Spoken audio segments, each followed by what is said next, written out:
Crónicas del Antropoceno, una narración en tiempo real de la época humana y sus consecuencias.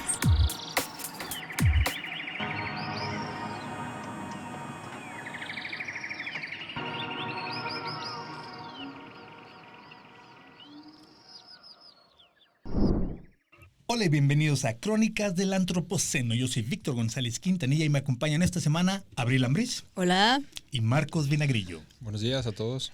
Hoy vamos a hablar de cómo nos relacionamos con la naturaleza, cómo la representamos, aprendemos y al final de cuentas qué tanto nos dice de cómo nos vemos en ella y cómo la tratamos. Los primeros dibujos que hicimos, tanto en la infancia de nuestras vidas como al principio de la historia de nuestra especie, fueron representaciones de la naturaleza que nos rodea. Representaciones que nos ayudan a vernos en ella, que nos incluyen en ella, que nos muestran lo que nos atrae, lo que nos motiva, lo que nos inspira, lo que nos asusta, que indican cómo nos vemos en relación al mundo del que formamos parte, del paisaje al que pertenecemos, los jardines que imaginamos y los yermos que generamos. Es curioso, pero esa misma naturaleza que nos inspira, la que hoy estamos descuidando a tal punto que la llevamos al planeta entero, a todo lo natural que conocemos, a una crisis climática y a todas las especies que primero retratamos, ahora las estamos llevando al borde de una sexta gran extinción. Esa es la marca del antropoceno que vamos a poner en el capítulo de hoy, porque a la naturaleza nos gusta verla, nos gusta contemplarla, nos gusta dibujarla, nos gusta imaginarla, nos gusta aprenderle. Abril, platícanos un poco de esta crónica de cómo nos gusta representarla. Sí, a ver, quisiera que empezáramos quizá primero haciendo una especie de ejercicio mental. Si pensamos tú, Vic, Marcos, quien nos escucha, en nuestra idea de naturaleza, pues muy probablemente las imágenes que vengan a nuestra mente son imágenes que podríamos llamar un paisaje, un espacio verde, frondoso, lleno de vida, ¿no? Y es que el paisaje, a pesar de ser ahora un recurso de los geógrafos y de otras ramas científicas, pues la idea de paisaje nace justo en el arte. Y pues en este capítulo me gustaría que habláramos entonces como de estas concepciones que nos hemos formado de la naturaleza a través del tiempo y que reflejamos en el arte. ¿Cómo se concebía entonces y cómo se está concibiendo ahora en esta época antropoceno/capitaloceno? Alta traición. No amo a mi patria. Su fulgor abstracto es inasible. Pero, aunque suene mal, daría la vida por 10 lugares suyos, cierta gente, puertos, bosques de pinos, fortalezas, una ciudad deshecha, gris, monstruosa, varias figuras de su historia, montañas y 3 o 4 ríos. José Emilio Pacheco. Esa es una manera en la que vemos, o escuchamos, leemos una representación de la naturaleza, en este caso de la poesía, también en la literatura, pero mucho también hemos visto en las artes plásticas, pictóricas, visuales, esta representación y esta explicación de lo que es nuestra manera de representar, de aprender, de atrapar, de querernos traer y hacer ese pequeño oasis imaginario, a pesar de que por fuera quizá la estamos descuidando, pero siempre nos traemos ese pedacito, ¿no? Es una de las cosas que queremos explicar hoy. Pues bien, mira, yo quiero plantear la idea de que nuestra relación con la naturaleza está cargada de símbolos. Es decir, nosotros pensemos, ¿tenemos acceso o no a una naturaleza objetiva? ¿O solamente podemos interactuar con ella a través de lo que significamos, a través de cómo la entendemos? O sea, cuando vemos el color verde o el negro, ya le estamos atribuyendo ciertas características, sí, ciertos símbolos, ciertas identidades, que no nos podemos separar de eso por nuestra propia condición humana, que implica generar significado en torno a las cosas que nos rodean. En este sentido, pues esta relación simbólica, estos significados que hemos construido en torno a la naturaleza, también tienen o han tenido una evolución.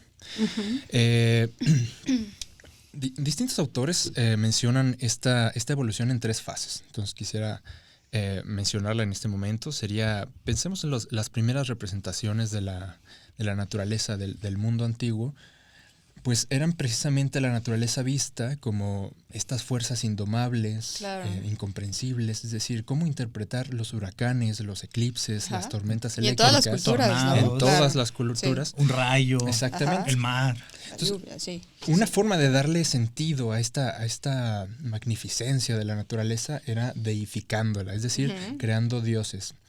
A lo que voy es que, por ejemplo, Tlaloc es una representación pues, de los procesos del agua y la lluvia. Ujú. Zeus es una representación de lo eléctrico, por ejemplo, de las Ujú, y la tormentas fuerza, eléctricas, claro, los rayos, sí, la sí, sí. Thor fuerza, también, ¿no? que es Sí, más o menos exacto. parecido a Sí. Zeus. Así es decir, todas las deidades, estas primeras deidades, son una forma de ponerle nombre a las fuerzas de la naturaleza y a la vez nos generaban esta condición de respeto, miedo hacia esas fuerzas. Ujú. Digamos que las primeras representaciones van en torno a eso, intentar entender el mundo, pero que se basaban justamente en esta relación entre el miedo y el respeto, ¿no? Sí. de lo que había. Después pasaríamos a, pues cuando empezó los avances científicos, cuando se descubrieron ya el dominio del fuego, el dominio Ujú. de la electricidad, del movimiento, distintas fuerzas de la naturaleza, de cómo funcionan los mares. Nuestra relación con la naturaleza se basaba en la explotación. Y en ¿no? controlarla. En controlarla, Claro. precisamente, Ujú. ¿no? Entonces, Sí, sí, sí. en esta segunda fase, digamos, de nuestra relación con la Ujú. naturaleza, nos veíamos principalmente en una posición de dominio, de cómo le hacemos para que estas fuerzas estén a nuestro alcance, a nuestro servicio.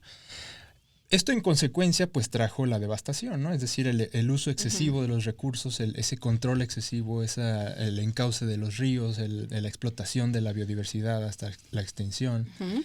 Y esto alrededor de los años 60, 70 trajo una nueva revolución que es este pensamiento, el de la sustentabilidad y la relación Claro. armónica, que podríamos mencionar a Rachel Carson con la naturaleza silenciosa, que entonces nos plantean una nueva relación con la naturaleza que sea más armónica, que nos llevemos bien con ella. Sí. Sin embargo, esto en el contexto del capitalismo, ¿en qué se ha traducido? Pues en una pseudo sustentabilidad que a veces quizás solo basta ponerle una hojita color verde a la envoltura de un producto y decir que ya es 100% biodegradable o que es de plástico reciclado, cuando esto pues ni lo podemos comprobar a veces, ¿no? Ujú. ¿Cuántos de nosotros Claro. hemos metido un compostero, un popote biodegradable y estamos seguros de que se biodegrada, ¿no? Esto es... Ujú. Entonces, en Y este hay que momento mencionarlo, estamos ahí. no pasa así. Es decir, no porque te digan que es biodegradable, seguro se va a biodegradar. ¿Por qué? Pues porque solamente sucede bajo ciertas condiciones. Entonces Sí. nos engañan con la hojita verde porque green is in, o sea, lo verde vende,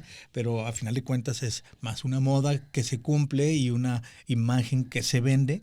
Es más eso a una verdadera manera de solucionar. O sea, nos hacen sentir que sí, pero no está sucediendo así. Sí, exactamente. Y bueno, en este proceso de construcción simbólica, justo lo que mencionaba Abril, el paisaje ha sido uno de los conceptos más relevantes para entender esta relación. Sí, sí, sí. Bueno, todo esto esta introducción tan buena que diste, voy a darles unos ejemplos como un poquito más aterrizados para entender mejor desde dónde estamos entendiendo el paisaje, desde dónde nace, ¿no? Y bueno, si queremos ponerlo en palabras sencillas, pues un paisaje es la porción del espacio que ve el observador y que puede representar, ¿no? Y bueno, pues es que en un inicio la pintura del paisaje era una apuesta visual de ver y estar en ese lugar de alguna manera, aunque no pudiéramos verlo y tocarlo. Era una representación. Y estas representaciones, en la cultura occidental específicamente, pues nacen a partir del siglo XV en Europa. Es cuando empezamos a ver ya el paisaje representado, tanto en el norte de Europa y como obviamente en ciudades como Florencia, que Florencia en ese punto pues era el lugar cultural por excelencia, si lo pudiéramos decir así. Entonces aparecen, por ejemplo, pintores muy importantes como Piero della Francesca, en el que, bueno, igual y ponemos luego una imagen para saber de lo que estamos hablando, pero bueno, la idea es como ya empiezan a aparecer los paisajes, a pesar de que estén como inmersos en otro tipo de temas, temáticas, de contextos, ¿no? Pero ahí está ahí ya el paisaje representado. O sea, podemos pensar, por ejemplo, en estos retratos de la realeza, que en realidad está atrás de esa persona, pues está su castillo, su casa, ándale, ¿no? exacto. Pero ya Sí, en sí. este ejemplo que colocaremos allá en el video, Sí. en esta pintura de Pietro, estas escenificaciones, en vez de que esté atrás su casa, está el paisaje. Está el paisaje, pero aquí también hay algo bien interesante. Hay otro artista de la misma época que es Giovanni Bellini, y un ejemplo es su pintura llamado San Francisco en Éxtasis, y en la que pues ya podemos observar justo castillos detrás, el ganado, el cómo estaba el agua, a pesar de que el tema de la pintura no era precisamente el paisaje, pero ya está ahí, y es como esta forma simultánea entre el humano y la naturaleza, que pues es algo clave de lo que hoy significa para nosotros el paisaje. O sea, ¿no? que el elemento humano presente, ya sea una casita al fondo, una chimenea saliéndole humo en esa casita, desde ahí nosotros somos hay parte. un elemento cultural y social en el que entendemos el paisaje. Entonces, no es solamente el punto de vista de un lugar en la naturaleza, sino aquí estamos nosotros ahí. Nosotros somos parte de ese paisaje porque es el elemento cultural. Claro, exactamente. Entonces, bueno, podemos decir que el paisaje no solamente es algo que se representa ya, sino que es algo que se crea, se produce o se modifica. Entonces, si ya empiezan a aparecer personas, si aparece por ahí una casita al fondo, una vía del tren, una carretera, un puente, unos cables, mi castillo, la ciudad, ¿también es un paisaje? Claro, la ciudad es un paisaje. Yo creo que definitivamente es un paisaje. Y hay un ejemplo muy interesante también. Ahora, porque este capítulo es hablar más de arte, ¿no? A profundidad. Entonces, en México hubo una vanguardia en los años 20 que eran los estridentistas. Y justo los estridentistas pues hablaban como de esta construcción de la ciudad moderna a través de la pintura y la poesía, ¿no? Entonces estaba bien padre porque justo tenían como esta idea de una ciudad utópica y moderna que le llamaban Estridentópolis. Se supone que era Jalapa, pero también era como una metáfora de la ciudad moderna. Ah, ok, Jalapa. Sí, está padrísimo. Quiero leerles un fragmentito bien cortito. Venga. De Maples Arce, que era uno de los representantes así como del movimiento estridentista, solo para que nos demos cuenta cómo la ciudad como paisaje ya estaba representada en la poesía. Ahí les va. Dice: he aquí un poema brutal y multitánime a la nueva ciudad. Oh ciudad toda tensa de cables y de esfuerzos, sonora toda de motores y de alas. He aquí mi poema, oh ciudad fuerte y múltiple, hecha toda de hierro y de acero. Son imágenes de un paisaje de ciudad, ¿no? O sea, está... A mí me gusta mucho. Pues. Y definitivamente justo como la poesía, es decir, el paisaje no es algo que solo veamos reflejado en el arte plástico, en la parte de la pintura, o sea, también lo vemos en todas las expresiones artísticas, ¿no? Sí. Ahorita nos diste muy bien el ejemplo de la poesía, pero incluso, por ejemplo, si pensamos en la danza del venado, la danza del venado es la representación de un proceso en la naturaleza y el hombre en relación con ella, ¿no? La cacería de los hombres que van al desierto a buscar al venado, el movimiento del venado, es decir, incluso en la danza a través de los movimientos se recrea, ¿no? El paisaje. Sí, está padrísimo. Sí, y también en el cine, estamos hablando de diversas artes, y cómo la representación de la naturaleza nos ayuda a darnos una idea de nuestra relación con ella. Es conocido una tendencia de hacer sinfonías del paisaje urbano, es decir, películas en las cuales el paisaje urbano es retratado a través del séptimo arte, del cine, que permite pues una representación visual, pero que al mismo tiempo también una yuxtaposición de imágenes que permite entonces dar un montaje ideológico, un montaje cognitivo acerca de lo que estás viendo. Claro. Y estas sinfonías son algunas muy conocidas. Por ejemplo, Berlín, Sinfonía de una gran ciudad, fue una de las, digamos, fundacionales en 1927 del cineasta Walter Ruttmann. Y bueno, es una sinfonía que es más visual que sonora, puesto que la película de esos tiempos tienen una cinta o una banda sonora que no es la misma que ya vas a ver ahora, es decir, era lo que le llamaban cine mudo, que en realidad debería llamarse silente.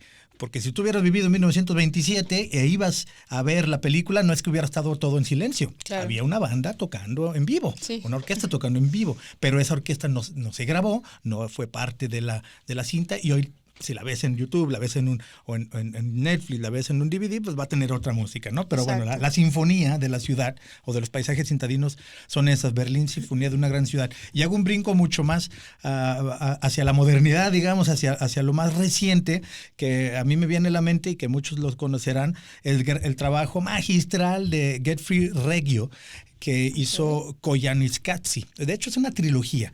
Koyaanisqatsi, Powakatsi y Nakoikatsi, que las tres son películas que son sinfonías visuales del antropoceno, así le llamaría yo tal cual. Okay. O sea, claro que en 1982, cuando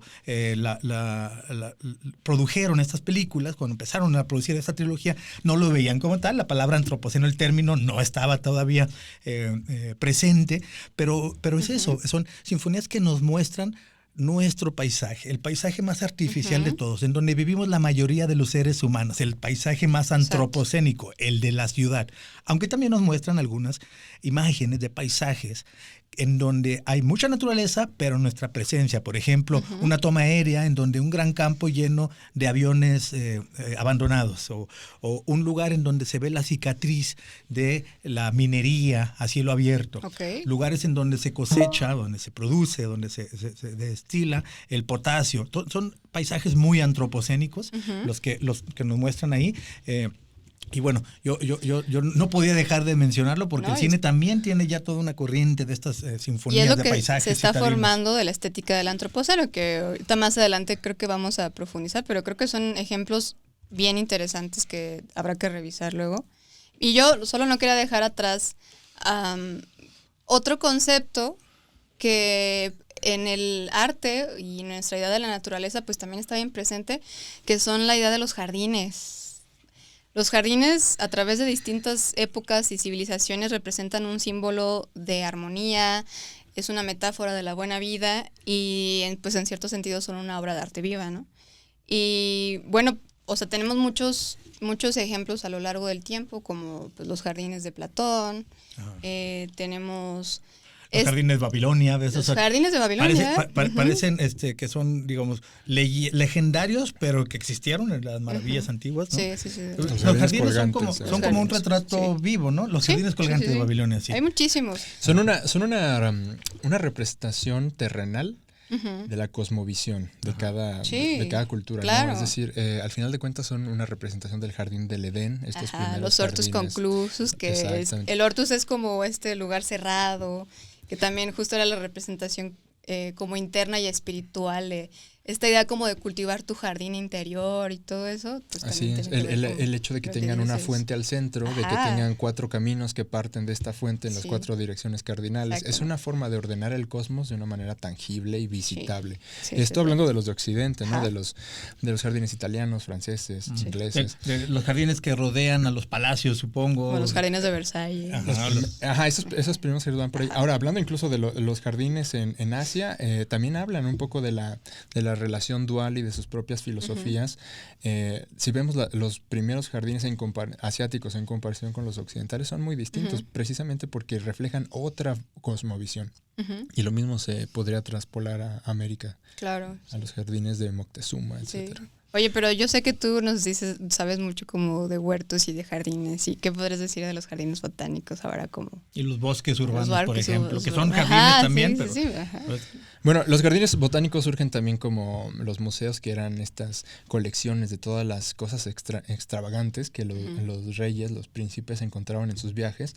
O sea, la colección en sí misma, las colecciones naturales, era una forma de demostrar el poder de todo lo que yo he visitado, todo lo que hay en mis colonias, y antes pasaron de ser privados a ser públicos, pero en un principio pues eran eso, ¿no? Una muestra de poder, una colección de todo lo que estaba bajo el yugo, a la vez que en una representación de la cosmovisión, de la cosmogonía de cada uno de... Es como un paralelo con los museos, ¿no? Los gabinetes de curiosidades eran como una colección de todo lo que me he encontrado en los safaris, en los lugares donde he ido, etcétera. En los jardines botánicos, yo he escuchado que tú lo mencionas, es como un museo, pero vivo. Así es, básicamente es igual como un gabinete de curiosidades, pero aquí las curiosidades pues estaban vivas, ¿no? Tenían el chocolate, la vainilla, o sea, plantas que en Europa pues no existen, ¿no? El añil o las palmas de coco, etcétera. Todas estas plantas que se acumulaban en los reales jardín botánico y ponga el país de Europa de su preferencia. Ahí precisamente en un principio era coleccionar todo, ver de qué nos servían, qué se puede extraer de sus maderas, de sus tintes, de sus medicinas. Y posteriormente ya las aplicaciones científicas se abrieron a nuevos campos, tanto en los museos como en los jardines botánicos, a la conservación ex situ, a la educación ambiental, a otros aspectos que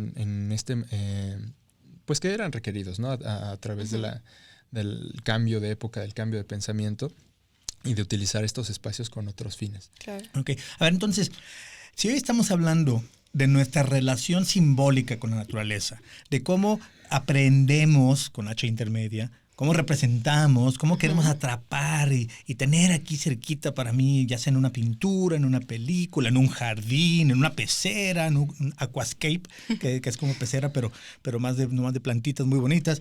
Tenerla aquí toda agarrada y hermosa para mí, para tenerla en mis manos.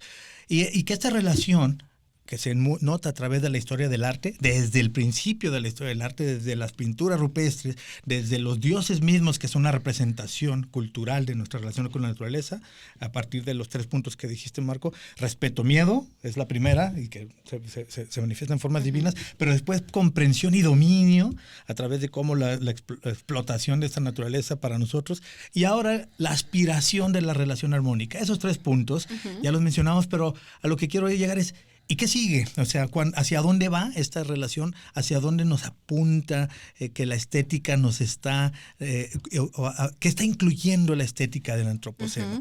¿Cuáles son los colores? Que ya no es tanto el verde, o yo me imagino que ya no son campos verdes con flores de colores. La estética que estamos viendo de nuestra manera de que los humanos aprendemos a la naturaleza. Sí. ¿Cuáles son las que vemos ahora hacia adelante, hacia el futuro? ¿Cuál es el arte del antropoceno? Ahorita que dijiste cuáles son los colores y todo eso, pues yo creo que ni hay que irnos tan lejos, porque ya están existiendo paisajes alterados y que están mostrando justo como esta... ¿Cómo cuáles?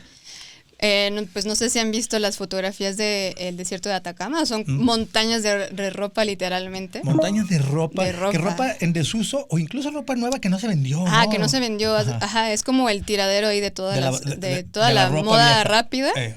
Del tiradero de fast fashion. Ajá. Ese es un paisaje, o sea, son dunas, pero también de ropa. Son de ropa. Y pues, ¿qué me dicen de las islas de basura? Las islas de basura, estas que le llaman giros, que es una enorme mancha llena de basura flotando en el océano, en diferentes océanos. Que tenía entendido que eran 5, pero ya nos pasaba por ahí nuestra compañera Coco Vargas, que ya son 7, en donde se van juntando por las corrientes, porque flotan y porque se atoran. Algunas esta basura son desde botellas de refrescos, bolsas de plástico, pero también redes de pesca, que esas hacen que se vayan juntando, y son verdaderas islas flotando de basura enormes, y eso es otro paisaje antropocéntrico. De hecho, la más grande tiene el tamaño de Francia. Hay 2 de las más grandes. Dos veces el tamaño de Francia.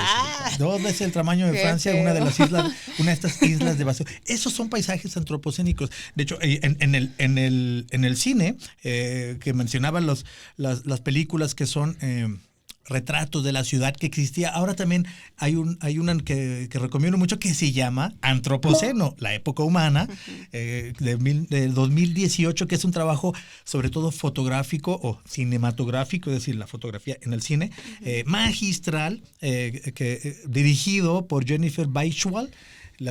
Como siempre, las referencias las vamos a poner al final del programa, pero esta película de The Anthropocene, The Human Epoch, o Antropoceno, la época humana, muestra exactamente eso. Los paisajes antropocénicos, pero estos son paisajes sombríos, paisajes con la huella, la cicatriz humana en la naturaleza, digamos. Ya no nomás es una casita al fondo de un valle verde, sino la minería. ¿Cómo quedó una montaña una vez que fue totalmente depredada de sus recursos naturales? Y todo es sombrío. Tenemos solamente estas, digamos, representaciones grises, tristes? Yo creo que no, porque de hecho, es decir, toda la nueva tecnología nos está abriendo posibilidades, nos está abriendo nuevas formas paisajísticas, nuevas imágenes de la naturaleza que se suman al imaginario colectivo. Por ejemplo, las fotografías del James Webb nos están dando una visión del espacio y de las otras formas de naturaleza también, que ahora se están integrando pues a la cultura general de la humanidad. Sí, y aparte son paisajes de la naturaleza, porque el universo también es naturaleza. Claro, pero tenemos la superficie galaxia de Marte, como sea, es el rojo de la superficie de Marte, los cráteres lunares, todo lo nuevo que está generando. Y también la otra que se me hace muy interesante es que hay inteligencias artificiales a las que tú les puedes pedir, ¿no? A ver, dibújame cómo se van a ver los extraterrestres. Entonces te van a toda una opción. Podemos ver en internet hay un universo de imágenes digitales y producto justo de estas otras conciencias digitales que crean nuevos paisajes, nuevos seres. Y todo esto pues también se suma al imaginario colectivo de lo que es el paisaje y nuestra relación con él. Sí, hay muchos también intentos de cómo serán los paisajes que visitaremos. Los paisajes que generaremos, que crearemos, los que nos imaginamos y en algún momento podremos habitar, los paisajes totalmente artificiales, por ejemplo, digitales, en donde viviremos. Y no me refiero a los videojuegos o a esta nueva red social en donde haces un avatar y te metes. No, paisajes que se puedan ser habitados de otras maneras a través de la tecnología, por ejemplo, paisajes o otras naturalezas creadas por nosotros. Digo, estamos pensando nada más hacia el futuro, hacia dónde pudiéramos imaginar que va esto, cómo lo vamos a ver, cómo se van a representar. ¿Qué nos dice acerca de nuestra relación con la naturaleza, esta manera de verlo? Porque el arte de cierta manera sirve para retratar, pero también para imaginar, para aspirar, para crear. Nos da esa posibilidad, ¿no?, de imaginar nuevas alternativas también. Aparte de la crítica, pues también nos da la posibilidad de crear otros mundos, por así decirlo. Pues precisamente, digo, la arquitectura sigue siendo un arte, ¿no? Entonces, todas estas nuevas ciudades utópicas, sustentables, son un imaginario artístico, ¿no? Un cruce entre la ciencia, la tecnología, el arte, para pensar otras posibilidades más armónicas, más sustentables, pero factibles. Claro. Lo que sí hay que cuestionar y hay que mantener siempre una visión crítica sobre lo que la manera como nos representan a la naturaleza, siempre prístina, siempre verde, siempre en flor.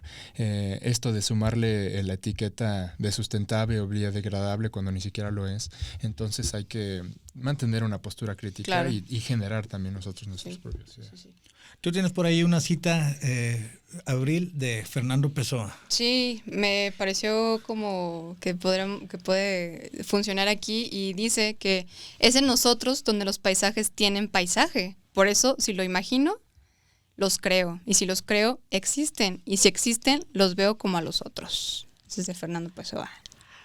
Bueno, pues nos gusta verla, contemplarla, retratarla, aprenderla y representarla, pero lo curioso es que es a esa misma naturaleza, la que nos inspira, la que de hoy estamos hablando, es la que hoy estamos descuidando, al punto de que el planeta está en una crisis climática, las especies las estamos llevando a una sexta extinción, pero muy bonitas están representadas. ¿Qué tanto esto nos va a ayudar a cuidarlas, a verlas con otros ojos, a replantearnos nuestra relación con esa naturaleza? Bueno, esa es una pregunta que queda abierta y que mantendremos aquí siempre dentro de este podcast como un denominador, como una preocupación, como un anhelo de que podamos comprenderlo más.